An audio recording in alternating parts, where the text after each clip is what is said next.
Good evening. I trust you're having a wonderful weekend. Of course, as it concludes, welcome to Sunday Express.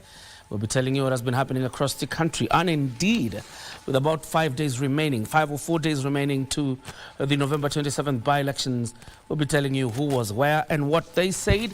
Welcome to Sunday Express. Here are tonight's highlights.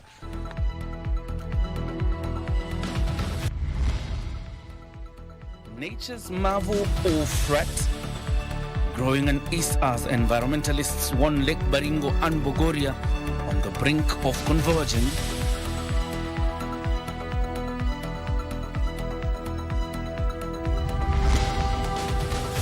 High-stakes by-elections. Political plot thickens in Malava as Democratic National Alliance party nominee backs UDA candidate, while the party supports Seth Panyako.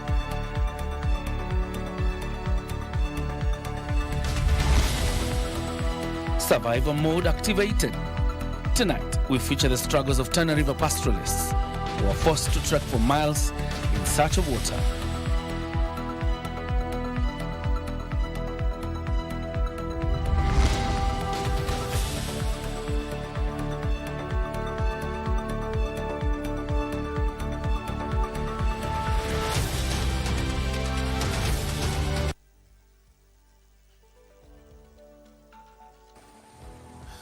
And so Dingo is a sign language interpreter. My name is John Jacob Kioria. You're very much welcome to the broadcast. To start us off, a slow-moving but potentially catastrophic environmental crisis is unfolding in the Great Rift Valley as Lakes Baringo and Bogoria continue to rise to historic levels, bringing the two water bodies close to margin.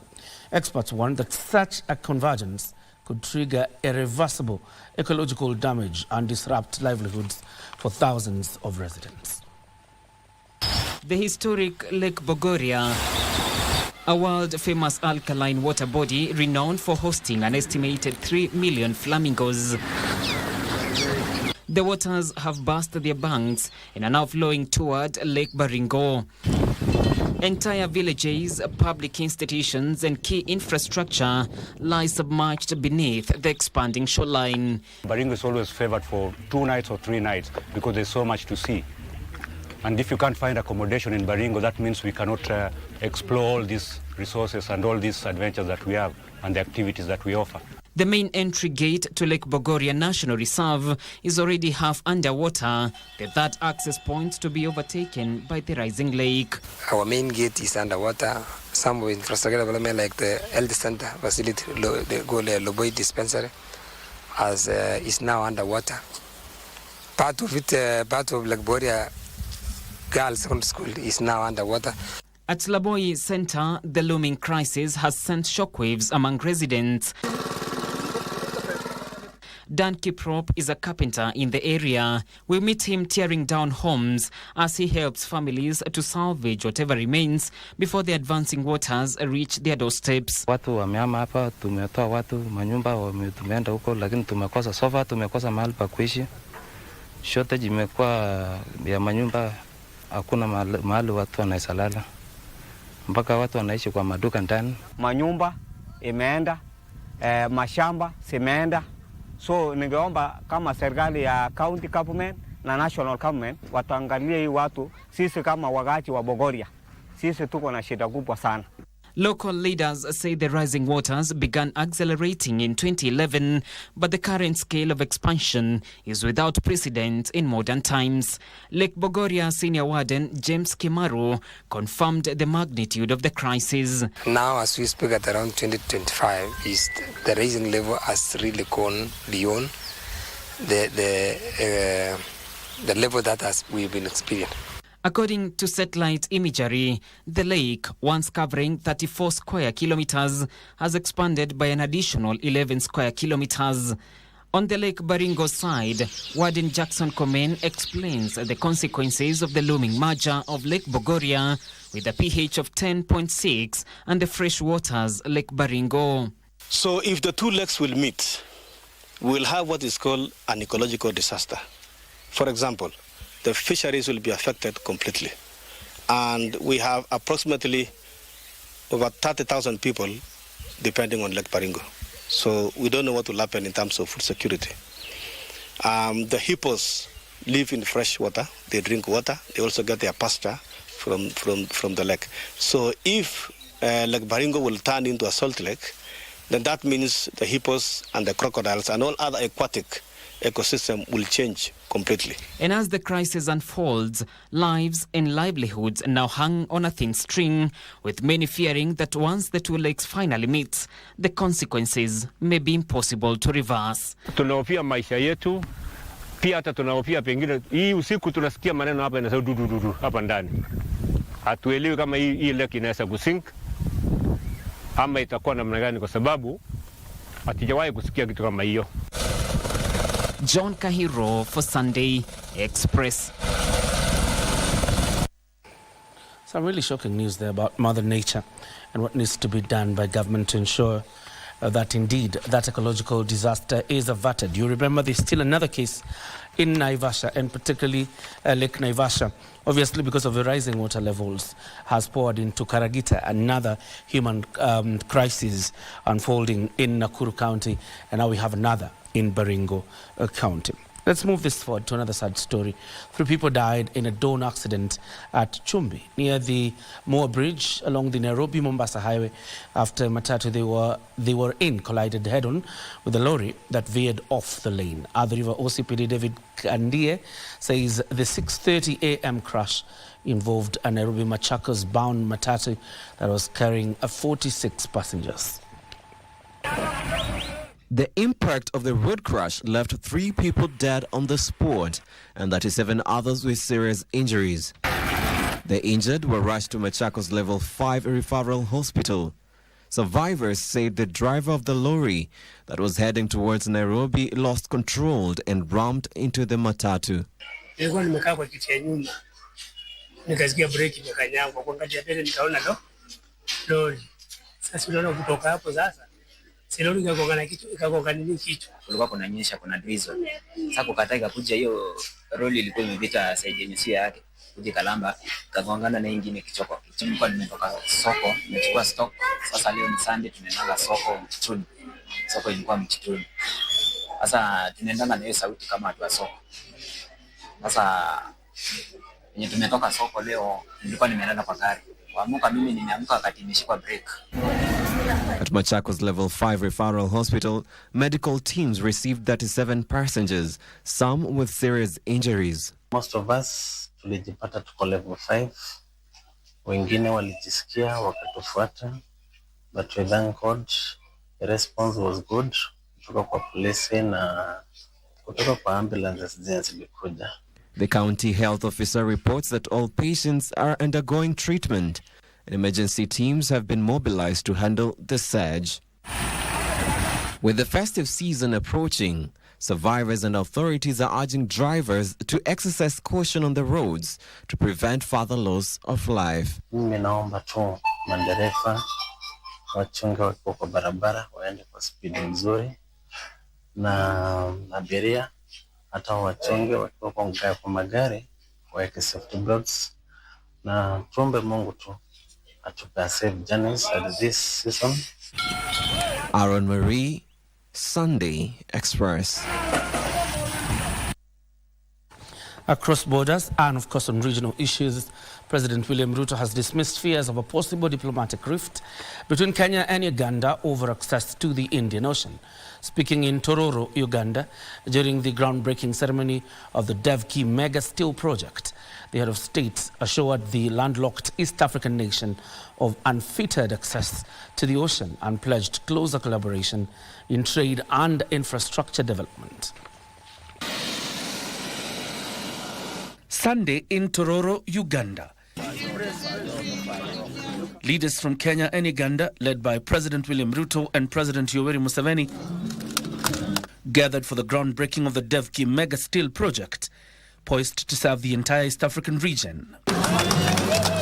It is here that President Ruto waded into the discussion on the Indian Ocean, following remarks by Uganda's President Yoweri Museveni on the country's challenges due to lack of direct access to the ocean. Ruto dismissed speculation his remarks had sparked a diplomatic tiff, assuring Uganda of uninterrupted access to the Indian Ocean. Let me assure the naysayers that Uganda and Kenya are brothers and sisters, and we do not have time for negative engagement. Uganda is assured of the access to the sea through Kenya, and that is why we are not only extending the pipeline, we are also extending the road, and we are also extending the railway, because we believe that this region needs to move as one. With Uganda being the largest market for Kenyan goods, Ruto and Museveni pledged to expand infrastructure and logistics. That we extend the railway. And Mr. President, next week on Friday, I will be launching the dualling of the road from Rironi near Nairobi that will come all the way to Malaba. As you know, Mr. President, today that road is getting slower as traffic increases. And therefore, we have made the strategic decision to create a highway and dual that road so that we can facilitate faster movement of goods, people, and services. These roads, the transport system is now irrational. We need to rationalize it. Why is it irrational? Barabara, the road, they are small cars. They are railways carrying cargo. They are petrol tankers carrying petrol, all on the road. Ruto further revealed that plans for Kenya and Uganda to jointly co-own the Kenya pipeline are on course. Let me also commend you, Mr. President, for agreeing to work with us. The ministers were in Nairobi last week, and I have given them appropriate guidance on the need for Uganda and Kenya, public and private, to jointly own the Kenya Pipeline Company, the company that supplies or provides the pipeline for supply of fuel into our region. Well, I'm very happy with what His Excellency is doing on the pipeline. I thank him and congratulate him. We are going to co-invest in that one together, all the way up to the Congo border. The two leaders emphasized the need for closer collaboration and unity across the East African region and the African continent.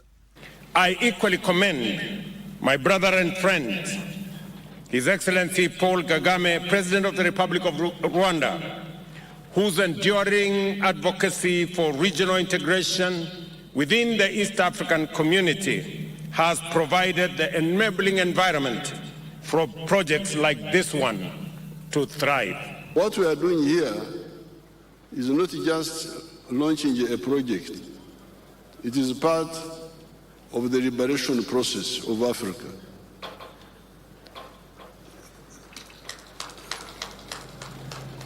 It is part of ending the betrayal, usaliti. The Devki Mega Steel project, valued at approximately $500 million, is expected to produce 1 million tons of steel annually by 2027.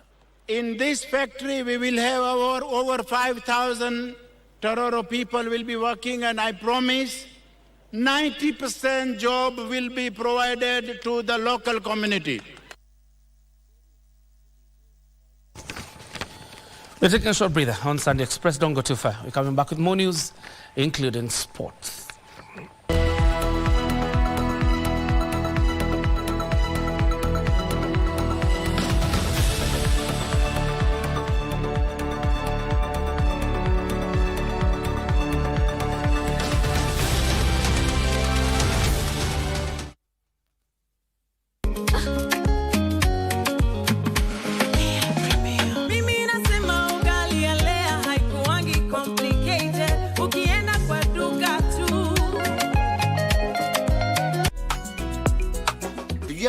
Umeona hii nini? Chama sunde ile kazi msudi anafanya. Kazi gani? Anajiita balozi wa matumaini. Anchekiaje wewe? Hali yako hali yangu manzi. Ulikuwa unaitwa nani? Sio tena nilikuwa naitwa. Unabivaje kama mama Ngwete na wewe ni jogo?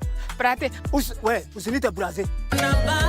Unapika, unashiba. Lea Premium. Lea Premium Flour, nurturing the world. Available in a store near you. When the hills gave way in Marquette, thousands were left with nothing. But together, we can help them rise again. Join KBC in the Restore Hope, Restore Earth campaign, Unity in Adversity. Together for Marquette. Donate through paybill number 522533, account number 8036543, or drop foodstuffs and supplies at Marquette County offices. Every shilling, every tree, every act of kindness counts. KBC, bringing Kenyans together. Do you speak English? Huh? Where does it hurt? Ninaumwa kichwa, ninaumwa shingo, ninaumwa na bega, naumwa sana daktari, naumwa nisaidie, naumwa. Who are you? I'm a doctor, but you need to remember who you are too.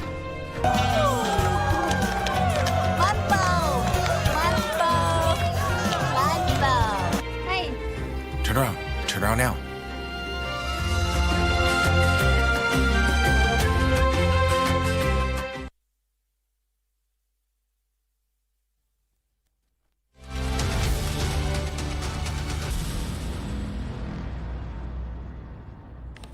Welcome back. You're watching Sunday Express. Now to the by-elections scheduled for later this week. Political theatrics played out in the race for the Malava parliamentary seat Sunday after the Democratic National Alliance DNA party candidate Job Manyasi ditched his bid to back UDA's candidate David Ndakwa. However, in a quick rejoinder, the party announced it had withdrawn his candidature and thrown its weight behind the United Opposition Party candidate, Seth Panyako. This comes with only 3 days left to the November 27th high-stakes by-election, as Ben Chumba now reports on the political developments. At a rally in Kakamega town Sunday, Prime Cabinet Secretary Musalia Mudavadi announced what he termed as a major boost to their campaign. This is after DNA party candidate Job Manyasi opted out of the race to support UDA's candidate David Ndakwa. Mudavadi said the move strengthened UDA's march towards victory in the Thursday poll. We are united. We are putting all our teams together so that 27th of this month, there shall be no doubt whatsoever about the victory of David Ndakwa. Na sasa wale wako kule kwa kiwanja wajue kwamba ndugu Manyasi yuko na sisi, tunafanya kazi pamoja, tunatembea pamoja. Kwa hivyo kama ni vumbi.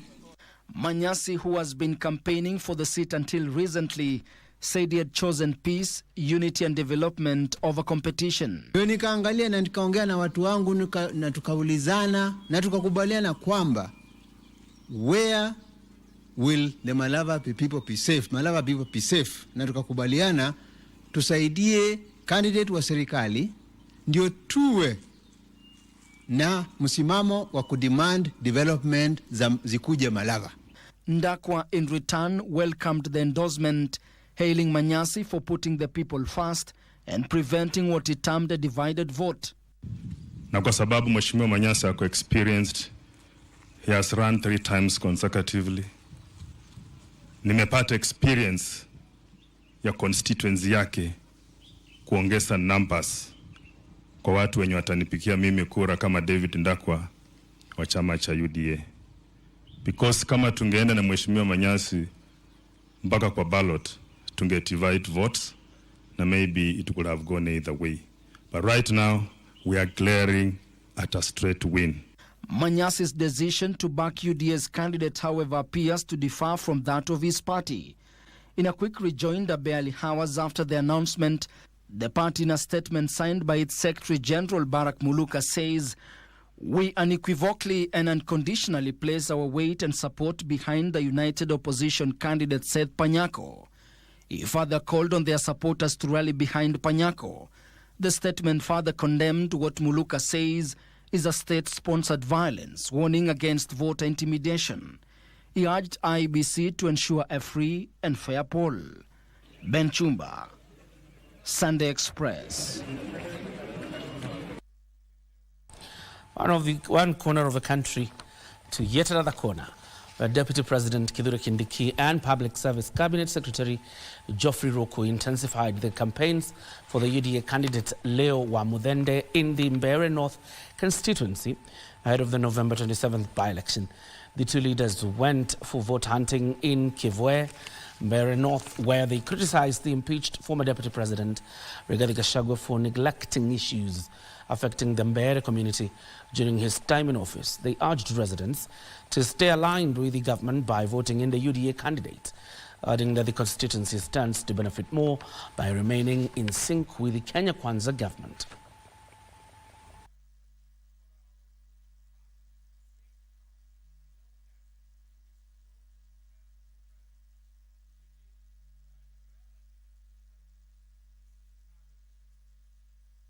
Sisi tulichagua rais, tunataka tujengee barabara zetu, atuwekee maji yetu, atuwekee stima yetu. Ikifika yuko mbele, tutaongea na yeye, tuone kama anatosha, kama ametufanyia. That is our decision. It is not your decision. Friday, William amesema tunataka maendeleo, tunataka watoto wetu waajiriwe, sisi hatutaki story. Ni leo si leo. Wacha nione wale wanasema leo Wamudende, leo Wamudende, leo Wamudende. And those political campaigns intensified today with only 3 days left to the by-elections. Political leaders camped in various constituencies and wards to drum up support for their candidates, while some were in churches to worshippers to vote for their candidate. Gladys Mungai has the details of the political activities this Sunday.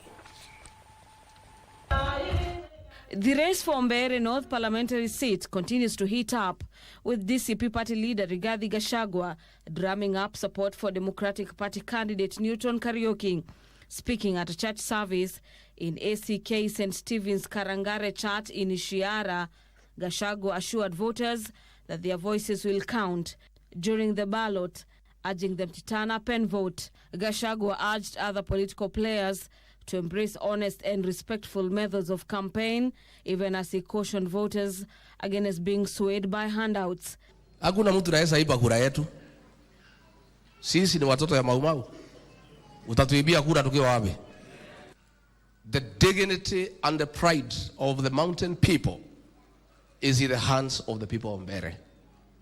I beseech you, my people, please dignify our community.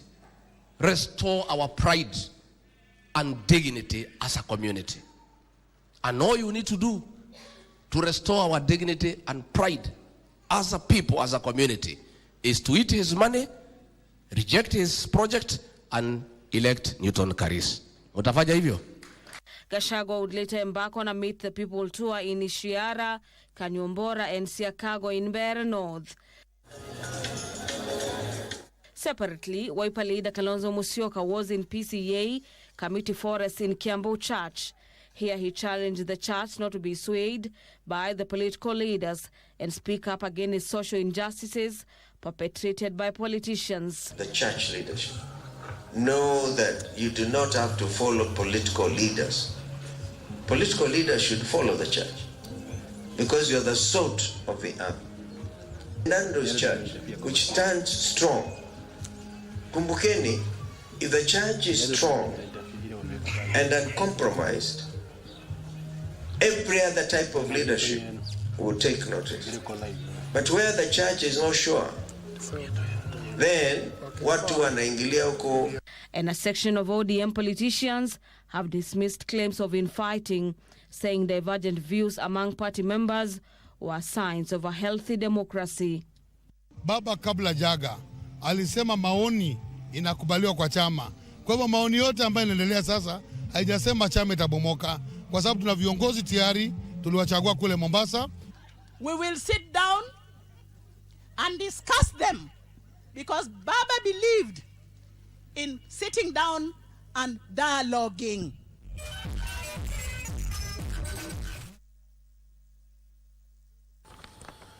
A joint road safety campaign has been launched ahead of the festive season, with road users urged to observe traffic regulations. The campaign by the National Transport and Safety Authority, NTSA, and the National Police Service comes amid concerns over the rising number of traffic-related fatalities. According to NTSA, more than 4,200 people have died this year as a result of road accidents. Teresa Mutai has details of the road safety campaign launch. As the December holiday season beckons, NTSA, police and stakeholders teamed up for a road safety awareness walk. The stakeholders urged Kenyans to take extra precaution as millions prepare to travel during the festive season. NTSA Road Safety Programs lead Samuel Musumba urged Kenyans to make road safety a personal responsibility. Idadi ya watu ambao tumepoteza kuanzia Januari mpaka sasa ni watu zaidi ya 4,200. Hao ni watu wengi sana. Hatungependa tena kupoteza mtu mwingine tena pale barabarani. What we are dealing with is a serious issue of behavior change. And behavior change is not an event that you can change people today. It's not. It's a continuous process, so we hope that we can build this culture. He called on the public to carefully plan their travels, avoid drunk driving, and decline boarding crowded vehicles. Tunaangalia pia mambo ya speed, kwa sababu ndio watu wanakufa kwa ajili ya speed sana. Wale ambao wanaendesha magari wakiwa wamelewa, pia tutakabiliana na wao, kwa sababu hizo ndizo hatari wakati kama huu. Ningependa pia kutahadharisha abiria ambao watatumia magari haya ya matatu. Jameni, usipande gari ambalo limeshajaza watu. Ukipatikana ukiwa excess, basi sheria itakuandama. National Police Service Senior Superintendent Boniface Otieno, in charge of road safety, said police have intensified patrols and traffic checks across major highways. He said roadblocks and multi-agency compliance checks will continue throughout the holiday period. All our traffic checks along major highways and all over the Republic, we will be having officers to check on wananchi. We still have roadblocks at specific areas. These roadblocks again checks the general security of travelers and even traffic cases. Therefore, we also urge wananchi, where there is a problem in the vehicles, public service vehicles they travel with, they are free to report even at those roadblocks and the traffic checks. The campaign also includes musicians and event planners who are expected to use creative arts to push road safety messages. Aul Onyango, artistic director of Notwise Music Hub, said music can reach audiences in ways traditional messaging cannot. Being a musician, I have come to realize that it is easy to reach a bigger population of Kenyans through music, because when we listen to the songs over and over again, there is that beat of trying to understand the message. Let's try as much as possible to be aware of road safety. And this is the first that we are doing music for the sake of road safety. NTSA is working with private sector groups, NGOs and county governments to amplify the road safety message, and a concert on the same is planned for 30th of November.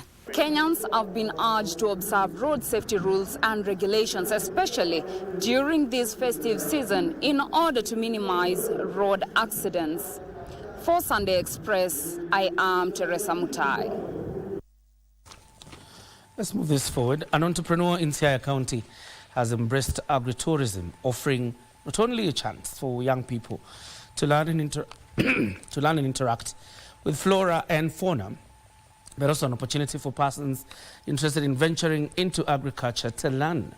The concept seeks to address the gap created by the shift to urbanization, which leaves little opportunity for young people to interact with domestic animals or even understand how to take care of them. Now, Achola Simon has the details of the model farm that is making an impact, one visit at a time. Bar Anyanga village in West Ugenya constituency in Siaya County. Here we find a 12-acre of hash avocado plantation which tells the story of a thriving agricultural farm.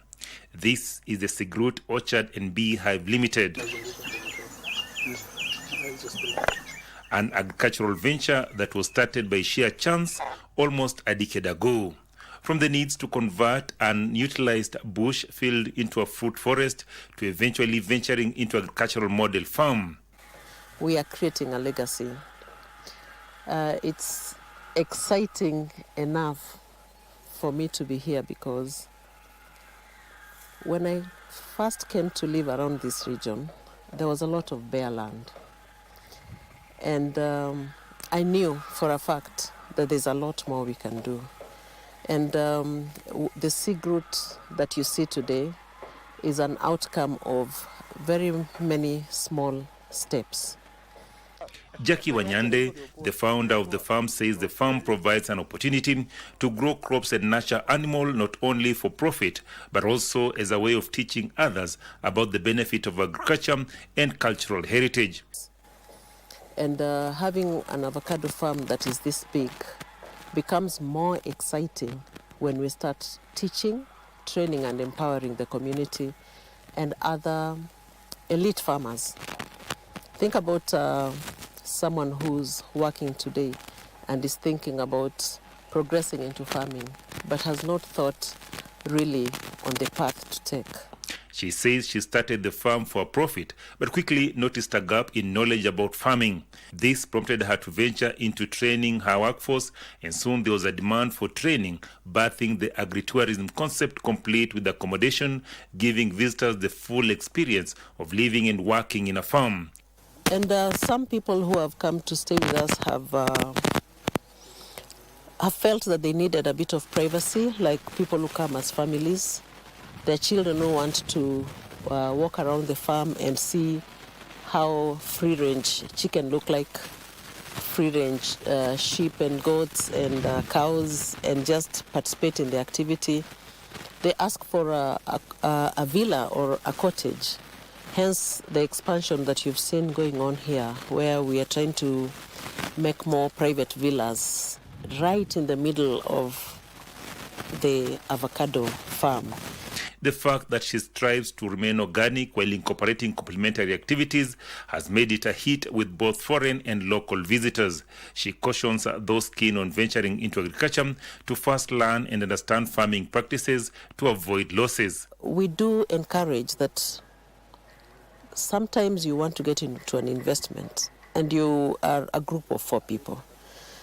If you come to a farm and then you have to go back and explain to the 3 people, it's information gets lost in translation.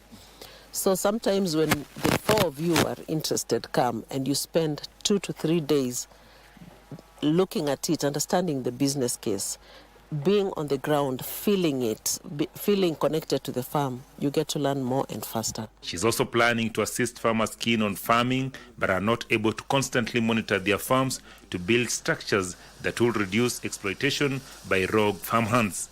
Despite us having thousands of avocado trees, the market is bigger than that. If we do not educate the community and get them to plant 10 trees in each homestead, we will have to go further to try and find farmers to give us the deficit of the order that we have, because the market is not a problem for us. Capacity to fulfill the market is where the challenge is. Achola Simon, Sunday Express, Barkanyango Village in West Ugenya, Siaya County. Now, pastoral communities at the Titila village in Tana River County are trying to save their remaining livestock from drought. Families here are forced to trek miles in search of water and pasture, sometimes digging deeper into their pockets for animal feeds. And as our reporter Yusuf Farah now tells us in the following report, from pasture to peril, the affected families are slowly losing hope, even as they appeal for the state and non-state agencies' intervention. Muhammad Hassan Kolme is a devastated man. Outside of his homestead lie several carcasses of his livestock that met what he calls an untimely demise. From goats to sheep and even cows, The herdsman has had a front row seat to the death of his source of livelihood that has reduced significantly since the rains here failed and the dry spell settled in. Mbuzi nilikuwa na 200, sasa niko na 100. Na bado inaendelea kukufa. Hata sasa haikuwa mzuri.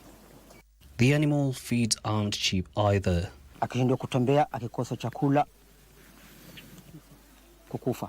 Ama lazima utafute nini wisha ya kukuliwa. 2500. Tunapaka kutoka mingi ama tunaagiza kutoka Mombasa mpaka Babura. Hapa ikifika naambia ni 3000. Kama uko na ngombe 10 hivi, hawezi kukula hata kwa wiki. Siku 2 tu. Ni lazima unaagiza tena nyingine. The remaining livestock has had to be transferred to a village far away from here to avoid meeting the same fate. This loss has made this man born into pastoralism and lived as one his entire life contemplate focusing on other income sources. Kidogo nikikosa, lazima nitafanya tu, ama nitavunja kuni, ama nitabeba hii magunia, ama nitalima. Lazima nitaanza tu kazi nyingine. Sitalala, kama njaa iko karibu nitafanya namna gani? This village is filled with carcasses of animals that have succumbed to starvation and other drought-related conditions. The failed rains here only taking things from bad to us.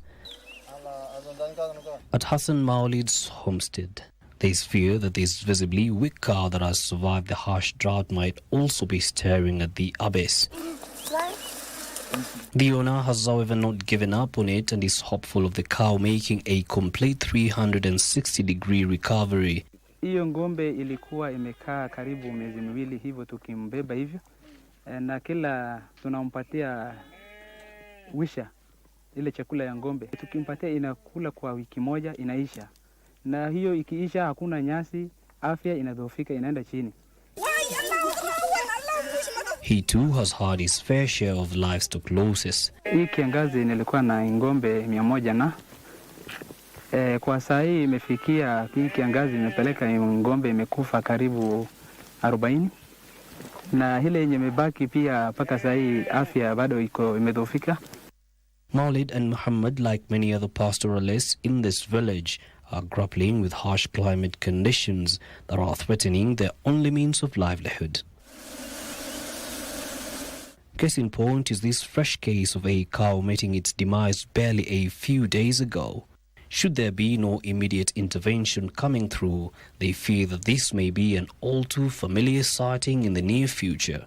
Hata nilikuwa nimefikiria plan B, nijaribu kuuza hii ngombe mimi, hata nijaribu kwenda recruit.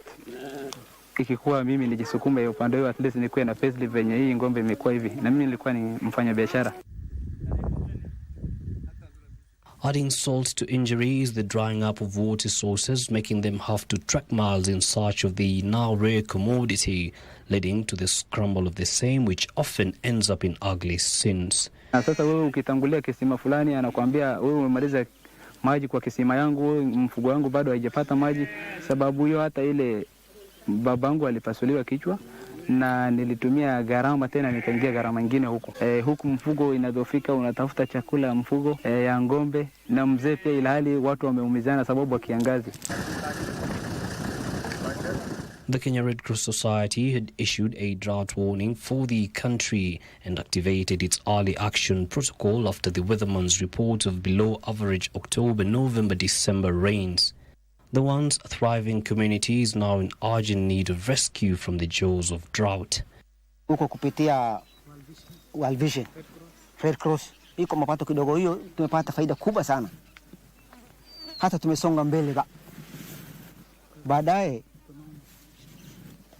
ikaisha. Hata sasa tunataka hiyo usaidizi. Seasonal rivers like this one might be the only hope for the pastoralist communities here, but they are afraid that these too may run dry. They're now calling on humanitarian agencies to come to their aid before it's too late. Yusuf Far reporting for KBC Channel 1 in the county of Tana River. From Tana River to Ukambani. Now imagine living for decades without electricity connection. The impact that it has on business, security, education outcomes, and the general way of life. Well, after years of staying in darkness due to lack of electricity connection, Residents of Kidhalani village in Mwingi West finally got to enjoy the lighter side of life. They detail the struggles and missed opportunities while staying positive that through the last mile connectivity initiative by the Rural Electrification and Renewable Energy Corporation, REREC, the tides will change for the better for not just them, but of course their children. Kidhalani Village, Mwingi West constituency. Christopher Mukulu and his wife Windrose Mukulu are both retired teachers. Mukulu says he has lived here for years without electricity. Nimekaa katika sehemu hii zaidi ya miaka 50 na kwa wakati huo wote nikaa sisi tumekuwa tu hakuna mambo ya stima na tukaendelea kung'ang'ana ndiye tujaribu kuona kama tunaweza saidika kupitia njia ya stima. His wife says their previous life without electricity was tough. Tulikuwa tunakaa kwa giza, kama ni simu tulikuwa tunapeleka mbali tukawekewe moto. Hata hapa njikoni nilikuwa hata sioni, nilikuwa tu kwa giza nikipika, ni giza, hata karibu mtu aanguke hapa. These lamps now tucked away tell their story only too well. At a nearby Kidhalani primary school, teachers say decades without electricity connection affected learning outcomes in the school. The children could not come and hold the morning remedial preps, so they could not do their homeworks at the right time, and there was just poor performance. We had some challenges of debt, but now it has reduced because we have the school watchman who is always up when the lights are there, and he can see far even when the intruders are coming. Mwingi West constituency member of parliament Charles Nguna says lack of electricity in the area has hampered critical areas of development. Kids have to go home early, and some of them even they struggle at home. They don't even have electricity, so the performance goes down, and that is an disadvantage with other areas which have got adequate electricity coverage. So he reckons electricity connection in the rural areas can go a long way in solving the unemployment problem in the country. The last mile connectivity project, recently launched by President William Ruto in Kitui County, is a 2.3 billion shillings Africa Development Bank and Government of Kenya initiative that aims to connect 20,000 homes to electricity across all the 8 constituencies of Kitui. Tumekaa kwenye giza, watu hawezi kuona runinga, lakini sasa hivi Bwana Rais amefanya mpango wa busara kabisa, kwa sababu ni jambo ambalo limeweza kufaidi boma nyingi na watu wanafurahia. Christopher is among the first beneficiaries of an initiative that is connecting an initial 1,504 people to electricity in Mwingi West. Myself wakati huu have a plan to start a cyber cafe pale, na hiyo ni biashara yenye naona itaendeleza eneo. Mashule yalikuwa yakienda mbali huko mbali Migwani kupata tu a simple thing like photocopies. His wife says doing her household chores has never been easier. Siku hizi ninafurahia, hata nikitaka kupika saa ngapi ninapika, ninaosha vyombo, Kidhalani primary school teachers also note that the last mile initiative by REREC has greatly improved learning in this school. The learners are very excited by the way they feel nice when you take them and then you show them the computers. This is how you open a computer, this is how you operate a computer, this is how you print, you move information from the computer to the printing machine, and then the initiative is also spurring growth in various other areas. Shopping centres are coming to life, employing more people. Businesses that previously closed at sunset can now operate long after the sun has set.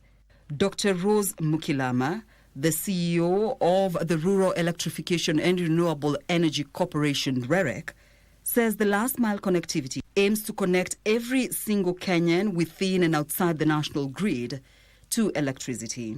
Typically in Mwingi West, we are going to be putting in about 220 million, and we are going to be connecting close to 3,000 customers. And it is a project that we expect to see it spurring a lot of economic and social growth to the community. Mukalame further says REREC will roll out an AFDB-funded project to support connectivity to an additional 5,000 homes across the 36 counties. Time we do last-mile projects across the country, we see a lot of development within the community. Small businesses start spurring, our children in school start getting longer study hours, and therefore there has also been an improvement in the education standards in the country. We have been connecting hospitals, so we are able, the hospitals are able to keep drugs that otherwise would not keep, especially the ones that require refrigeration. We have seen small businesses. Women are coming up with groups, and it is bringing about money in people's pockets. She, however, notes that this is not enough. Funding remains a challenge, noting that this is why the rural electrification program is being implemented in phases, noting more must be done to accelerate the rollout. Caroline Kamau reporting for Sunday Express. To the northeastern part of the country, Mandera County government has embarked on an ambitious plan to provide clean water to the locals for domestic use and livestock. The county government has invested in the construction of modern water pans, boreholes, drilling and upgrading of a distribution network to all sub-counties in the expansive arid county. According to the Mandera County government, the project will be a game changer in the expansive county. But of course, let's have a look at that story because the county is prone to drought. Ashabito sub-county, just like any other part of Mandera County, relies on the unpredictable rains, which is so common here. This is a big town, water tangering. In fact, we had a problem. Even people were not watching their face sometimes back when we had drought. The rains in many times fails, forcing the county administration to retreat to mitigation measures such as water tracking to save human and animal lives. The county government's mission is to make sure that water is accessible and available at where it is needed. But the scenario is now heading for a change after the county government embarked on an ambitious plan to provide adequate and clean water to its population. Serikali yetu umeleta maji. Sabani wachota maji ya huko Sarane, lakini wachota sahi bolo yetu. Ile pipe imeingia kwangu, sasa watoto pia wanafurahia, mama wanafurahia, wazee wanafurahia, hakuna kushota maji kwa mguu. Na damu maji mbele ilikuwa chafu, lakini tangu tumeona water clean ambayo tumepata kwa hii project, anatufaa, anasaidia sisi kwa wananchi wa Ashabito sub-county. The plan involves construction of modern water pans, boreholes drilling and upgrading of the distribution network in the entire county. The county government has pumped 1.1 billion Kenya shillings over 3 financial years. We visited one of the projects in Ashibito sub-county. Here, we come across two water projects which are 90% complete, a borehole and an earth pan. Water from the two sources is then pumped into a big concrete tank where it is treated, making it safe for drinking. From the reservoir, the water is pumped to an 18 meters high elevated steel tank of 103 cubic meters capacity using either solar or diesel generator. The water will be pumped from the dam to this treatment facility, CFU, which is capable of producing 20 meter cube of water per hour. The clean water is then distributed with a 10 kilometers radius within the Ashibito sub-county. The total network of the pipe to be laid is about 10 kilometers, which is sufficient to cover everybody living in Ashabito Morodile Center. Mandera County Governor Mohammed Adan Halif says the water project aims at easing the burden of water scarcity to the community. What we are doing in Banisa is we are setting up a proper water supply for Banisa. We are done with the structures and we're only left with connecting the boreholes now to water supply in Banisa. The same across the county. We are doing about 8 water supplies. He further said his administration has prioritized water provision in its blueprint. We have got boreholes, not only boreholes, but high-yield, fresh water aquifers. The water projects, which are ongoing in all sub-county in the region, are expected to be fully operational by March 2026.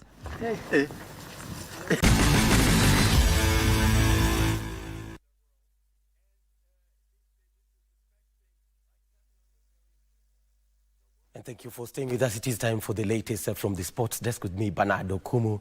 The Football Kenya Federation Premier League match pitting Shabana FC and Moranga Seal was not aired by KBC TV as earlier planned due to capacity challenges. Now, the production company contracted to produce the match was unable to do so, contrary to reports that Moranga Seal and Shabana FC obstructed the broadcast of the fixture that was played today at SportPesa Arena in Moranga.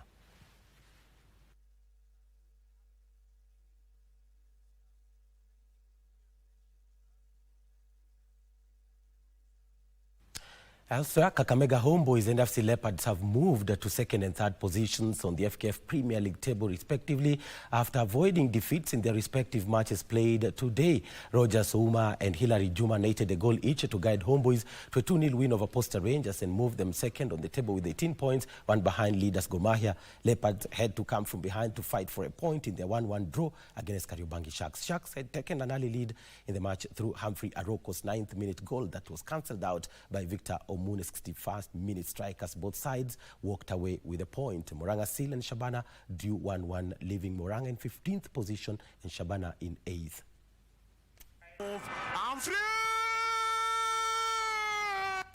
And Lucas Wandia and Elikana Rono successfully defended their men's 3,000 meters steeplechase and 800 meters gold medals respectively as Kenya's medal tally at the Tokyo 2025 Deaflympics increased to 10. It was a 1-2 finish for Kenya in the steeplechase as Jacob Kibet finished 2nd behind Wandia at the Komazawa Olympic Park Gymnasium. Wandia won the gold in 9 minutes 0.95 seconds ahead of compatriot Kibet, while Ji Quantian of China claimed the bronze.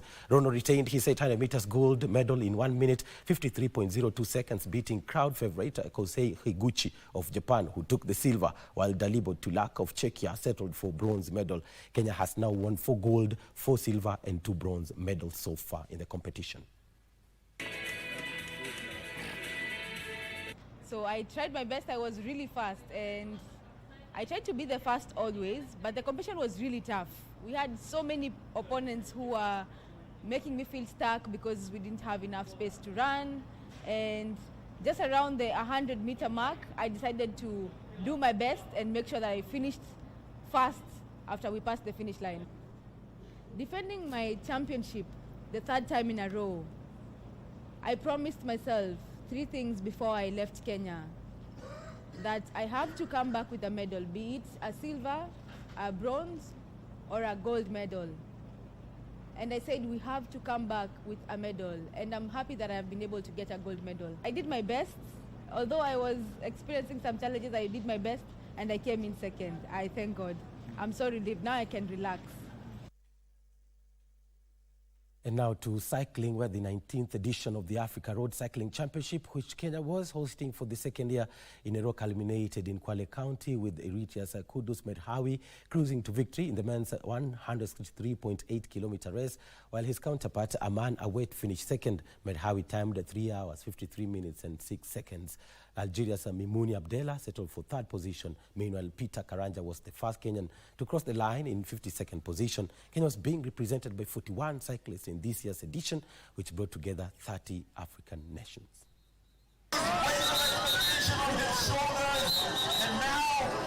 Well, as a country, we won every year, most of the 3 times in a row. So as a team, as a country, we came to just to win. There is no another option.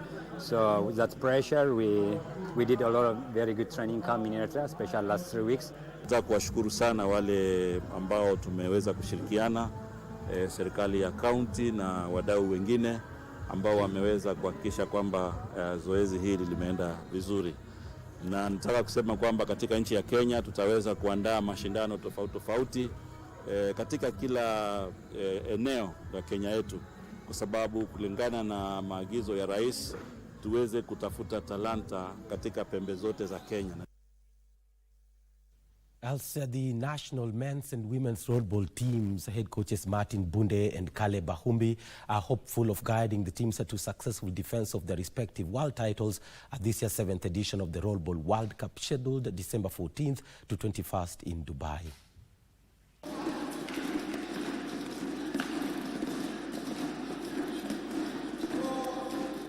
Kenya won both the men's and women's Rollball World Cup titles during the 6th edition held last year in India and will be eyeing to repeat the feat in Dubai. However, it won't be easy, with stiff challenge expected from perennial title rivals India, Pakistan, England, Taipei and Nepal, among others. Defending champions, kila mtu ametuweka kama target. Sisi ndio kila mtu ametrain to beat. So tumejaribu ku-up our game. Tuko na the winning strategy ya the past 2 times kwa ladies na past 1 time for the men. We'll maintain it, na watu wakikuja na styles za kuicounter kuna kitu tumeongeza. I'm working on how the team can be in a dynamic way, play in a dynamic way, in the sense that if it's speed, I've worked on speed. The players are good at skating. The players are also good at shooting. But basically whatever I'm trying to work on is how the team can gel and play as a team. The men's squad is a blend of youth and experience, with 7 of the 12-member teams set to make their debut. As we've played World Cup, like Moses Atenya, Joel Luhala, Gideon Mutemi, I know there's a bond, they'll gel, and they'll steer ahead also the newbies in the team, so that they'll be at par, and I know that whatever we want to do is to win the cup and bring the glory back to Kenya. 2019 I got the silver, 2023 the gold, and now I'm going for the gold. So having the gold means the more reason to be prepared. So the team is very prepared. We've been training for now close to 2 months now, and we are ready for the championship. Our eyes is still on the prize. We're looking for the gold, and we are going for nothing less but that. Yeah. The ladies' side is largely composed of the squad that won the title last year, as 8 of the 12 team members will be gunning for a second successive World Cup glory. It will be very, very tough because every team is training for Kenya. And considering Team Kenya Women won in 2019, we defended our cup in 2023, and now we plan to defend again. So every team that plays rollball is training to beat Kenya. So it will be a mountain for us, but we believe we'll conquer the mountain. Inatupatia edge over other teams, but wengine nao hatujui vile wameprepare. But like right now I have 4 ball players and I have shooters pia wengi than last time. With less than 20 days to go, the 2 squads have intensified their preparations, fine-tuning their tactics ahead of the 4-day global event. We believe that we have also incorporated so many new players. That means that we are trying to merge the old players and the new players. And that means the team is more stronger than before. Zoezi ni tough, naweza sema ni tough. Juu sahi tunataka kwenda kudefend our championship ya rollball. The 7th edition of the competition is set to draw over 80 countries, 40 women's sides and 43 men's teams. Motocross now, Kigen Mutuma and Chemain Kangogo emerged overall winners in the MX-85 and MX-125 categories, respectively, during the 6th and final round of the East Africa Motorsports Club Motocross Championship held Sunday at Jamhuri Racetrack here in Nairobi. Keegan won 3 hits to seal the MX-85 title, gaining an assailable lead with 249 points. Dylan Hatanga and Gengi Kamau wound up in 2nd and 3rd positions with 181 and 176 points respectively. It's been a good season. I've gotten 5 out of the 6 races. Just been like one of my best seasons. Just hard work and training every day and getting the right trainer, doing the right things. It was very tiring, and overall the season, it's been up and down, coming on and off the podium, but overall it's a good season. The end of the season was really good, but the beginning I was very inconsistent and I'd fall a lot. I was really new to the class, so I wasn't consistent at all, and I wouldn't train as much as I train now. Chemain Kangogo was crowned the winner of the MX 125 after amassing 210 points, while Ryan Tiren and Jonathan Mutinda were placed in second and third positions respectively. Amani Amani was unstoppable in the MX65 after emerging victorious in the final leg to win his second successive MX65 title. Jaden Weru and John Rose Nyachai were placed in second and third positions respectively. I'm actually really proud of myself and hoping next year I can give Wakina Keegan, Dylan some pressure. I'm feeling good, amazing. I'm expecting better performance with 3. 6-year-old Amir Ruto won the MX50 category after collecting 80 points. It's a bit tough, but I made it. I started racing at the age of 4. It developed interest for me since I'm a biker too. I used to ride. So from a tender age, it developed interest. So by the time we were coming to motocross, it was up and going. I just saw the bike and it was on it. I can say training has been a bit challenging. Tough because now it is intensive. It is intensive because all the time you have to be here. The veterans class was won by Peter Mutua as James Nyonges and Fred Yongo completed the podium dash. Following the conclusion of the season, attention now turns to the forthcoming Africa Motocross Championship, which is expected to be held in Kenya next month. Exciting is starting from the young riders who are as young as 3. You can see how they are moving. They have improved all over the season. And to the last race, they are doing very good. So one of the youngest now, I think 4, is winning the 50cc Class B. So it's been very good. And we've also been able to net a few senior riders. And on average, almost 70 riders for every race is one of the biggest achievements we've earned over the years. And definitely that motocross story brings a cap on Sunday Express Sports. But remember that Nairobi City Thunder did beat Joburg Giants 90-82 in the final of the BAL East Division that was played at Kasarani. And also Arsenal beat Tottenham 4-1 to go 6 points clear at the top of the table. This and other stories, of course, you may catch them up on our website on kbc.co.ke/forward-sports. I'm Bernardo Kumu. Let's do this again tomorrow. Back to JJ to bring a cap on Sunday Express. Thank you, Kumu, for the sports. I was hoping you was not going to mention that last part about that team, because I see them jumping all over an expected small win. But anyway, let them enjoy the night, isn't it? The North London derby that they dominate so often, I don't know why they're celebrating all over. But which side do you support, JJ? You know where. You beat Burnley yesterday. It's like you won. Anyway. Absolutely. Time to put a cap on Sunday Express. Thank you very much for watching. Have yourself a fantastic night. God bless you.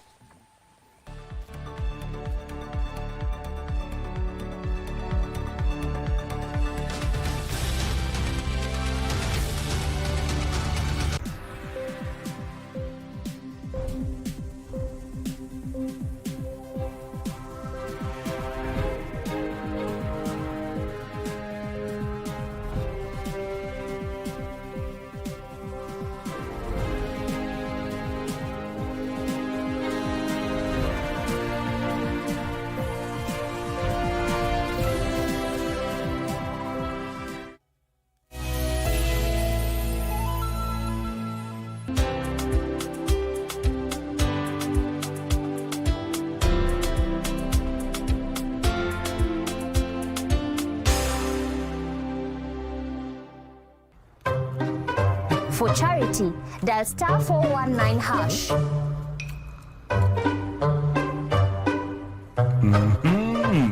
Nakuona.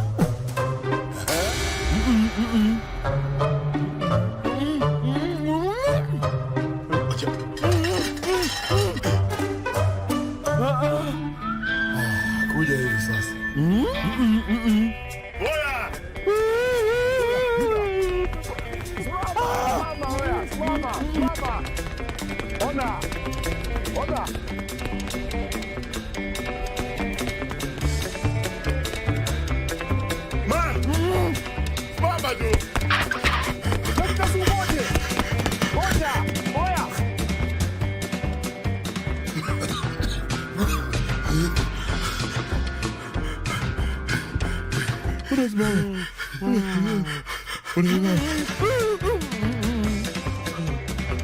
Buddha.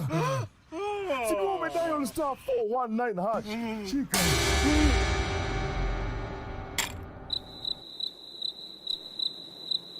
Yani hujui kwa option 3 kuna Pro Box. Pro Box.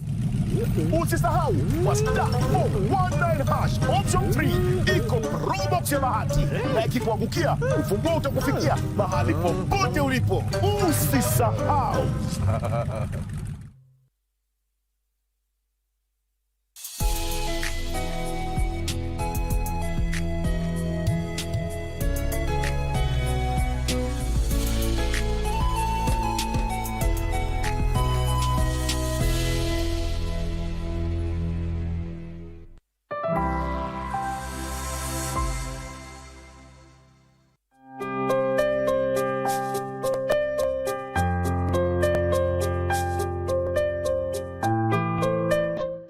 Hello good people, this is Dr.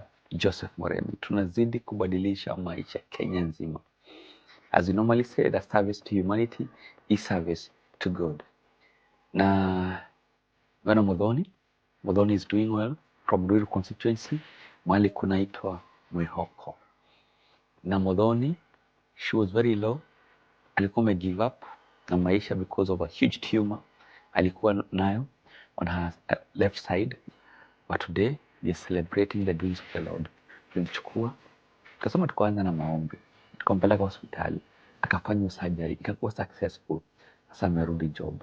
And this is what we are doing as a life. And thank you for being part of this amazing initiative. Mungu akubariki na Mungu akuzidishie.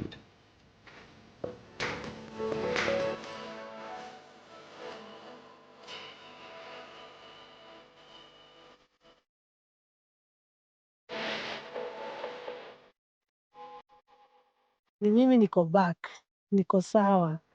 Shukrani kwa Wakenya wote, kwa kile mlinisaidia, kwa maombi yenu. Naomba tu mzidi kuwa na roho ya kusaidiana. Saidieni watu. Ukitoa pale umetoa na Mungu atabariki pale umetoa. Nashukuru pia Safe Life, wamenitoa mbali. Sasa niko na tu na nafasi tu ya kufurahi, na kufurahi tu. Ngoja tu nikiishi na kilio, lakini sasa niko tu poa. Asanteni. We are back to Mwihoko, Ruiru constituency. Na leo tumerudi kama tumefurahia. Last time tulikuwa hapa, tulikuwa tunalia. But today, God has been faithful. Tunasema sisi ni kusema na kutenda. Mama is happy. Margaret Muthoni is happy. After the major surgery. Personally, I'm happy. Nimefurahia. Muthoni, unajihisi aje? Unasikia aje? Nasikia tu poa vizuri sana. Sana. Nasikia nimefurahi sana. Haki nasikia naweza toka mbele ya watu. Bado nikisikia vibaya saa hii hata wengine wanijui. Ndio kukutana na mimi anza ni wewe Masie. Na ni mimi tu. Mungu amefanya kazi. Mungu ametenda. Mungu ametenda. Muthoni is happy. I'm personally happy. I also know you are happy. Amerudi saizi ametoka work. Hata tumetoa job saizi. Kuja tupikie kachai hapa kidogo before turudi nyumbani. But personally, I'm happy and she's doing well. Na nasema thank you. Mungu akubariki. Kama tuambie aje? Mungu awabariki sana kila mtu mwenye alijitolelea. Nimesema asante na msaidio wengine. Hii kitu ni real. Hii kitu ni ugonjwa. Inatuma mtu mpaka akae kama amechanganyikiwa. Wako wasaidieni. Ukisikia tu uko mzima tu, hauna palipo na kuuma, shukuru Mungu. Shukuru kabisa. Mbarikiwe, mbarikiwe, mbarikiwe. Mbarikiwe sana. Amazing.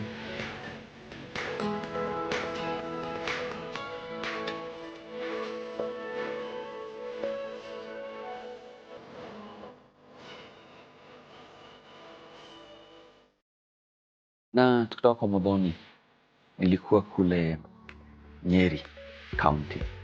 Kapana Kezia nilimsaidia the last time akafanywa surgery, which was the third time. Na hiyo tumor imerudi tena. So tukifanya surgery nyingine itakuwa mara ya 4. Na tumekaa chini na madaktari tukajua sasa tutakuwa na discuss the way forward. So nikafanywa surgery na kufanya treatment. Tuisirudi tena. Kambia Kezia, don't give up. I won't give up on you. Tasimama na wewe. Na wale wamekuwa kimsupport, God bless you.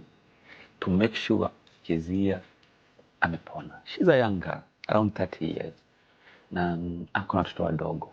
Kamoja dhika kwa 5 months na kengine kako around 4 years. Na mimi nilipromise sita give up. Na nataka ku request, if you're watching this broadcast, tafadhali simama na huyu msichana.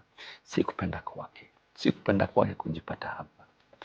Na you've seen what you are doing. So your 10 shilling, 30, 50, 100, 1,000, haipotelei. You have seen what you are doing with your money. And may God bless you. So utambia Kenya nzima fanya kazi. So today, I want to request you uzidi kusupport. Kama ulisupport Kezia last week, support pia leo. Tulifanya CT scan, kufanya biopsy.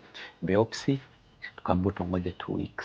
So tuna hope wiki nyingine vimetoka. Tunayo CT scan tushapata, tukapea daktari, we are waiting for biopsy results. So tuzidi kumwombea na tuzidi kumsupport.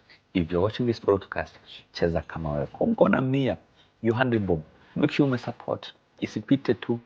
Mungu amekuallow utazame, na pia Mungu naomba aguze roho yako, akuguze, usacrifice you, that 100 shilling, that 500 shilling, that 200 shilling, umsupport.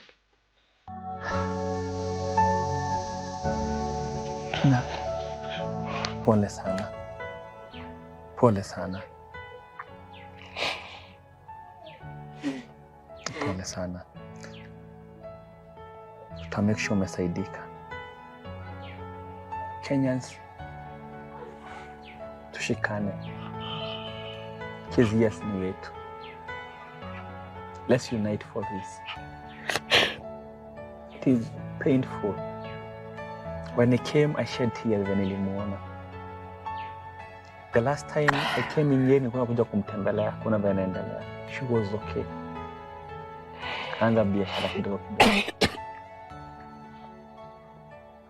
But now, I saw the pictures yesterday, nikakuja leo.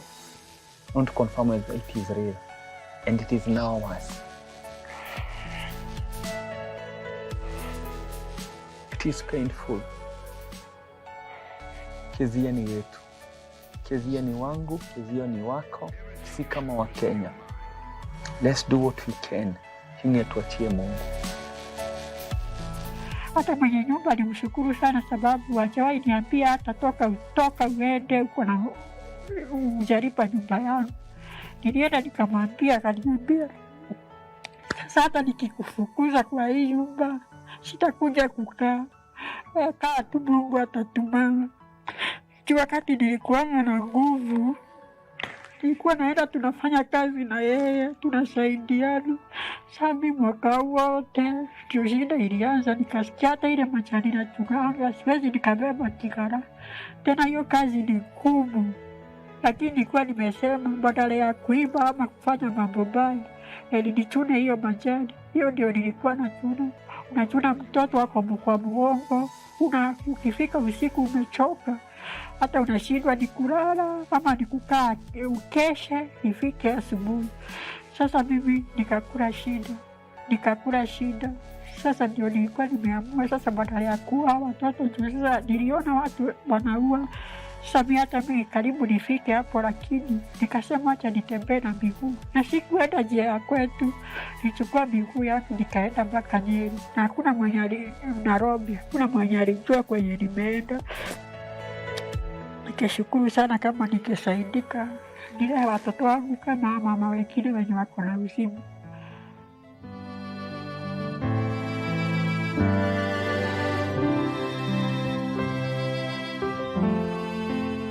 We are back in Nyeri County to visit Kezia, a young lady we had helped years back, only for the tumor to grow back lately.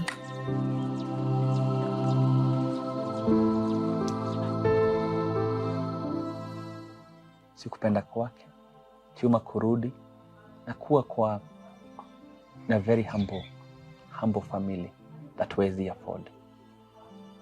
It's quite sad. But we are here to walk with her. As you can see, venye timu imekuwa kubwa. but we'll walk with her. We'll make sure amesaidika. Kezia. Yes. Habari yako? Mzuri. Mbona hukunipigia? Ni vile tu mambo inakuanga mingi mpaka unashukua. Wakati mwingine unaweza ukakuwa na shida mpaka ushindwe utaanza wapi na utamalizia wapi. Lakini Mungu ni mwema sababu amejileta na njia zake. Her marriage took a bitter turn after her sickness.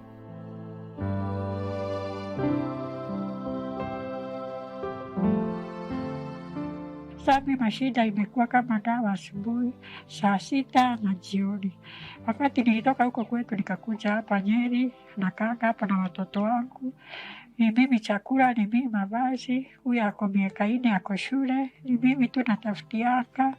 Nilikuwa nimejaribu ndoa lakini mwanadamu ni mwanadamu tu. Mtu akiona shida anakutoroka. Sasa mimi nikasema watoto wangu nitapeleka wapi? Na wale wanafika mahali, wanafika mwisho wao, wanachukua watoto wanaua, wanajiua, wanakufa. Mimi nilisema sitafika hapo. Nikaomba Mungu asinisaidie, ndio nitalea hao watoto. Kenyans, people of goodwill. I know, and I'm very sorry. I know ukioneo picha inakudisturb. But what about her? What about mtoto wake? You can imagine the stigma. Ulimwambia kuna watu wengine wataki kuokoa sashiri na wewe. Sasa hata hapa mimi nakaanga tu, ni Mungu anakuanga na favor kwa watu wengine. Si kama sasa hivi wakati nilipata huyo mtoto wako na miezi 4, alipata shida nikalala huko hospitali. Sha yangu haikuwa nimelipa juu ya mashida. Hata madaktari walifika mahali wakaona huyu anaweza akaua mtoto. Wakachukua mtoto walikuwa wanakaa na yeye. Mimi nakaa kwa wodi peke yangu. Wakanilipia hiyo sha. Alafu sasa wakati nilitoka nikakuja nyumbani, nikakuwa na werowisha wenye wanakuja kuniangalia, kunifulia nguo na siwalipi. Anasema Mungu awasaidie. Even though kuna wengine nao juu wanadamu, Mungu ameumba mtu vizuri, lakini unaona kuna mwingine akiona uko na shida anateka advantage ama kuongelea vitu haya. Wengine walikuwa wanasema acha kakae huko, tutaona katakotoka hospitali na nini, katachonga viazi ndio alipe bill hospitali. Lakini wakati nilifikiwa na hayo maneno, niliambia Mungu na nikaandika Facebook na nikasema Mungu si wenu. Wenye wananiambia nitalala hospitali mpaka nichoke viazi huko. Nilitoka bila deni na ninashukuru Mungu mpaka saa hii. Tunaomba mnisaidie tu. Watoto wangu nimepitia shida na hawa watoto. Mimi kukula inakuanga ni shida. Vile unakula chenye unataka mimi siwezi nikakula. Mkenya mwenye unaniona. Venye unaweza sema sasa leo nimemiss kukula nyama choma uende ukule, mimi singeweza kukula. Hata chakula hiyo soft kingine huwa na meza. Sasa nakulanga tu for brackets nikule. Kitu yenye nakula sasa ni kama mandizi yenye imebondwa kidogo hivi. Nakunywa uji sababu niko na mtoto mwenye ananyonya. Na hasa hiyo chakula ni Mungu anasaidianga sababu ni kweli sijawahi kosa chakula, lakini pesa sina.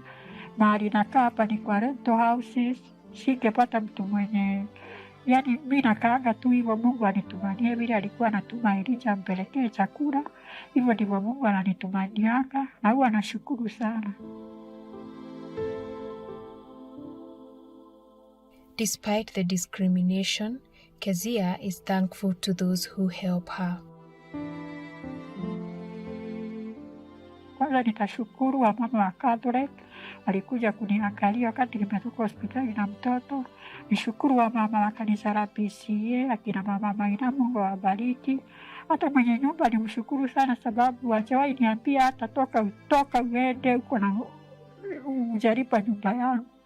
Nilienda nikamwambia, akaniambia sasa hata nikikufukuza kwa hii nyumba sitakuja kukaa. Kaa tu, Mungu atatuma. Wakati nilikuwa na nguvu, nilikuwa naenda tunafanya kazi na yeye, tunasaidiana. Sasa mwaka wote ndio shida ilianza, nikasikia hata ile majani na tunanga siwezi nikabeba kigara. Tena hiyo kazi ni ngumu, lakini nilikuwa nimesema badala ya kuiba ama kufanya mambo mbaya, ili nichune hiyo majani Hiyo ndio nilikuwa nachuna. Unachuna mtoto wako kwa mgongo, ukifika usiku umechoka, hata unashindwa ni kulala ama ni kukaa ukeshe ifike asubuhi. Sasa mimi nikakula shida. Sasa ndio nilikuwa nimeamua sasa badala ya kuua watoto juu sasa niliona watu wanaua. Sasa hata mimi karibu nifike hapo, lakini nikasema acha nitembee na miguu. Na sikuenda njia ya kwetu, nichukua miguu yangu nikaenda mpaka Nyeri. Na hakuna mwenye Nairobi, hakuna mwenye alijua kwenye nimeenda. Nikashukuru sana kama ningesaidika nile watoto wangu kama mama wengine wenye wako na uzima. Ile maombi ningeomba wa Kenya, wenye wako Kenya, wenye wako nje ya nchi, mwenye ananiona, kama tungeandikia Mungu barua, tumwambie Mungu leo ninataka kukua na shida, hakuna mwenye angeandika. Na kama tungekuwa tunatuma application, wenye wangekuwa watume washatuma, Mungu akawasaidia. Nami ningeenda niwaambie niandikeni application, tutumie Mungu angalau ajibu kama yangu. Sasa mimi nakaanga hapa, watu wa kwetu wenye wananiona, mimi nilitoka kwetu na shida. Nikasema angalau wacha niende tu nitasaidika vile Mungu aliambia Ibrahim, toka hata usiangalie nyuma. Mimi nilikuja nakaanga hapa, na siwapigiangi simu niwaambie mashida zangu.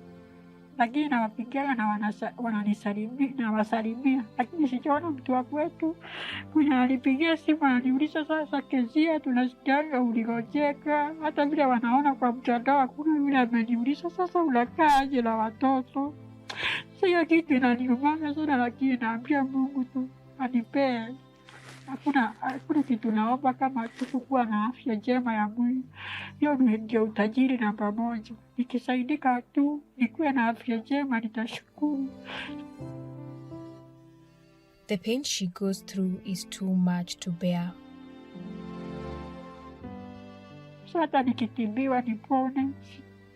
Sitaki kurudia kazi ya kuchuna majani. Ni kazi ngumu sana kwa afya yenye niko nayo saa hii. Kwa hii hali ni ngumu. Kukiwa na jua, siwezi nikakaa kwa jua. Nikiumwa na kichwa huwa natamani mbingu ipasuke, sababu ile uchungu nakuanga nayo ni kali. Kukula inakuanga ni ngumu. Nikikula chakula inamwagika tu kama ya mtoto mdogo. So unatupa hivi ama Sababu lazima nifanye hivi niweke huko ndani. lazima ukule hivi? Ama nikule tu na mikono, sababu nikikula na kijiko pia inaweza enda iniguale ndani. Sasa inakuwa ni uchungu. Sasa inabidi niseto chakula tu, kama ni ugali niseto pande hii. Hata si kutafuna ile ya kutafuna, na sienda madaktari wakisema mtu anafaa atafune chakula mara 16 ndio ameze. Mimi hata hii mara 2 siwezi tafuna, kama tu namezanga tu nisikie tu nimeshiba. Sasa hiyo ndio kukula yangu, hiyo inafanya tu nishiba. Si upende kukula mbele ya watu, nakula sana sana ukiwa nyumbani. Sasa siwezi nikakula mbele ya watu, mimi hata unaweza mbele ya watu nikose kukula. Niko njaa lakini siwezi nikakula vile watu wanakuangalia. Mimi kulala yenyewe silalangi. Hata nikilala sasa vile nimefungana, huwa ni kama kukoroma na compensate na hiyo hewa kuingia inaingia kwa mdomo. Sasa huwa napumua kupitia mdomo. Sasa ndio nakuanga na hiyo shida sana. Ama ikuwe sasa nimeenda nikakunywa kitu moto ikinichoma, watu wangu, my sisters, my brothers, Wakenya wote, ni uchungu sana. Ni uchungu kama moyo huwezi ukanunua guai. Hivyo naomba tu mnisaidie. Nisaidieni tu kwa kupenda kwenu. Sina mbele, sina nyuma. Mnisaidie nipone, mnisaidie hata kama nikipata hata mahali yenye ninaweza kaa na watoto wangu nikilea. Mimi hakuna kazi inanishindanga. Shida yenye niko nayo tu ni hii mnaona ya afya ya mwili. Kama sasa hii uvimbe ilianza hata hii mkono nasikianga iko na uchungu, kuna mahali imefimba hapa hivi.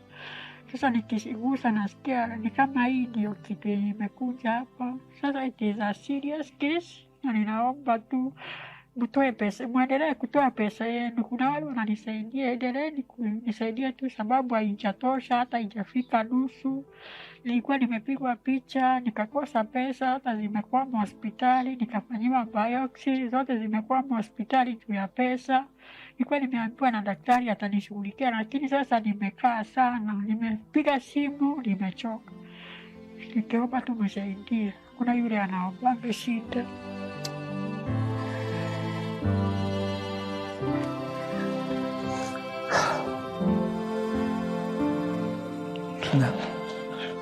Pole sana. Pole sana. Pole sana. Make sure umesaidika. Kenyans,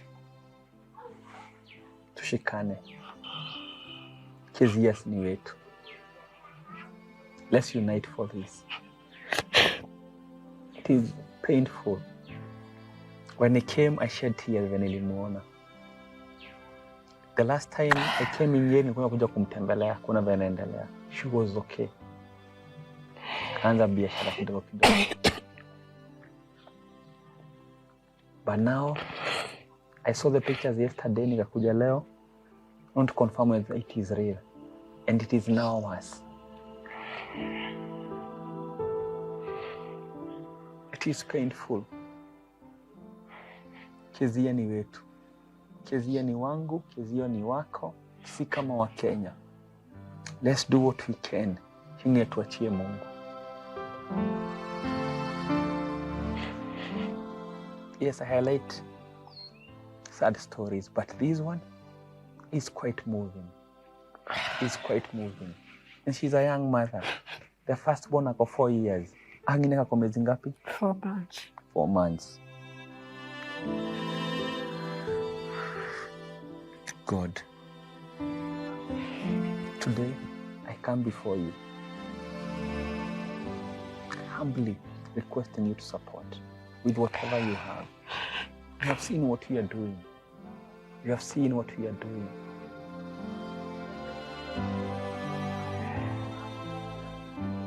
The last tumor I had kama hii ni ile ya ule madam, nilienda nikapatana na Uganda.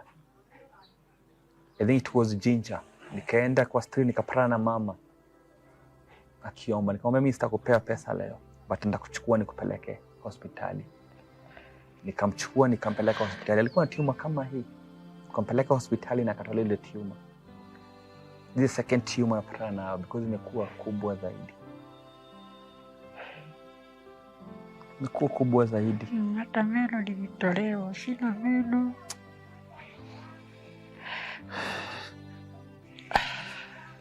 So unakulanga vitu soft? Nakulanga tu vitu soft. Na kubreathe una breathe kawaida? Hata breathing ilileta shida. So una breathe na mdomo sana? Mimi hata usiku silalangi. Huwa naamka na because unaona imefunga mapua. Imefunga mapua, hata kutoa makamasi zangu sasa itoke yenyewe nipanguse, siwezi nikatoa makamasi kawaida. Pole.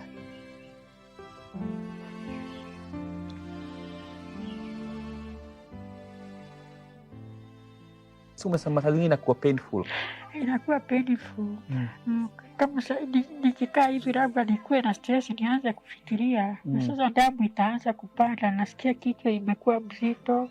Sasa kuinama, sasa hata sifuangi nguo mingi, nainama tu hivi nasikia kichwa ni mzito. Sasa nikichoka sana usiku sasa sitalala. Naamkanga tu nakaa chini. Ndio hata kwanza nikikaa chini sasa nikiangalia watoto wangu wakiwa nalala. Nakuanga na hivyo mind. Nasema sasa ni usiku. Ama nituchukue nitupe mimi niende. Sababu hata mamangu nikimwambia akuje angalie mahali nakaanga. Labda nimpee fare. Juu mamangu naye ako na shida za mwili. Labda nimpee fare akuje. Na hata akikuja, ni anione tu hivi hakuna vile angeweza kunisaidia. Sasa mamangu tu unasikia mtoto akiwa amezaliwa hawezi akatupwa. Sasa mamangu mimi naenda kumwangalia nalia, sababu nakutana na yeye ananililia shida zake. Sasa shida nitafanya nini? Sina wa kunisaidia. Sasa mimi shida nimeipitia kutoka kuzaliwa, kulewa, masomo mpaka saa hii hata na shida. Sasa Mungu, shida itaisha lini kweli? Kwani wengine wenye wanapanga maisha yenye wanataka ni nini walikufanyia? Kiwa nashukuru kwa watoto wangu, sababu kuna wengine wanatafuta watoto hawana. Kuna wenye wako na magari, kuna wenye wako na pesa, wengine wanasikia nitapeleka hizi pesa wapi? Wako na mali ya kila aina. Mimi wanashukuru Mungu, nilisema acha nipate watoto. Nikiwaona hivi, kama mmoja nilimuita Amani, hiyo wakati nilikuwa nimesema nitamuita Amani, nikimuona hivi nakuwa na amani. Huyu mwingine nimemuita Baraka, nikimuona hivi nakuwa najua hizi ndizo baraka zangu. Kwanza huyu mdogo mimi namwambia, niambia Mungu anisamehe, sababu huyu mdogo karibu nimwache hospitali. Ni vile sikupata njia, ningemwacha hospitali. Kwa nini? Sababu ya mashida. Hata sikuwa nimemuulia chochote. Vitu mingi zimekuja akiwa amezaliwa. Sikuwa nimeplani mtoto mwingine, lakini nilishukuru. Kabla niseto na nikubali ni mtoto wangu. It take time. Na watu kukuja kunipea advice. Mwingine alikuja akaniambia yeye ameolewa, lakini shida yake na mzee ni eti ana mtoto. Nikaambia Mungu tu asante.